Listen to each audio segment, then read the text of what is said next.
Updated Tennessee Department of Correction records show nearly 4,000 probationers and parolees are wanted for violating the terms of their state supervision, including convicted murderers, rapists, and burglars. Now, those are people with active warrants out for their arrest tonight. After our original story aired at 6 o'clock last night, TDOC alerted us the records the state agency provided us weeks ago included errors.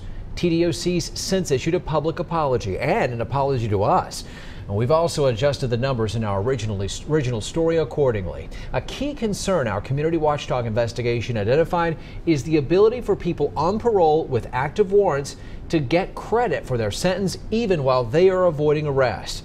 As a result of Nate Morabito's reporting, a state lawmaker questioned the parole board's chairman and is scheduled to meet with the agency representatives tomorrow in Nashville.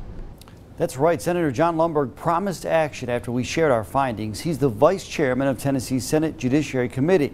Our investigation found parolees, some with violent criminal convictions, are, as a general rule, eligible to earn time toward their sentence despite active warrants for their arrests. We learned today TDOC is considering changing its policy.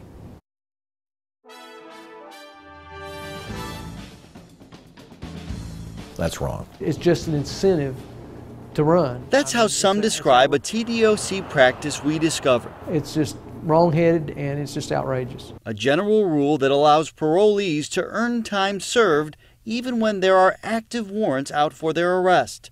That's a legislative issue and a problem that we need to fix and address.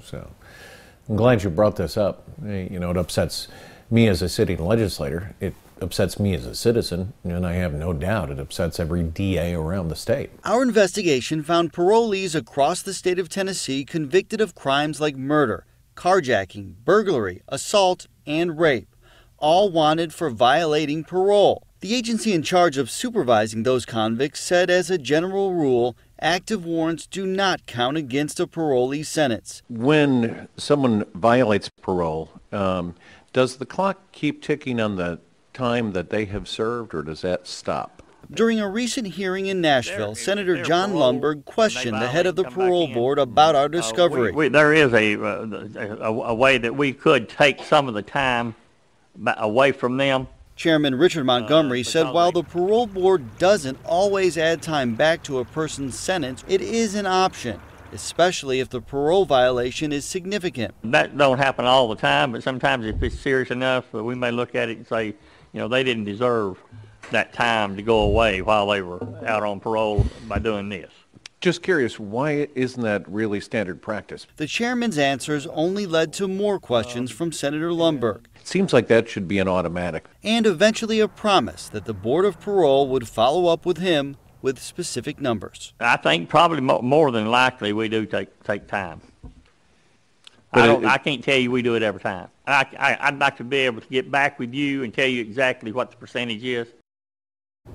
We received those numbers today. TDOC reports about 15% of all parolees with active warrants are declared delinquent, meaning they don't get credit toward their sentence while a warrant's pending, which leaves the remaining 85% eligible for that credit. A decision left up to the Board of Parole through its hearing process.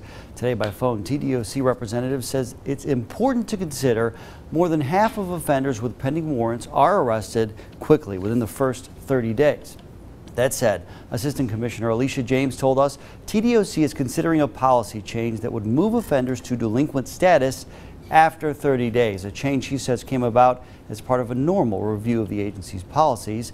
By the way, the board revoked parole for nearly 1,700 people last year.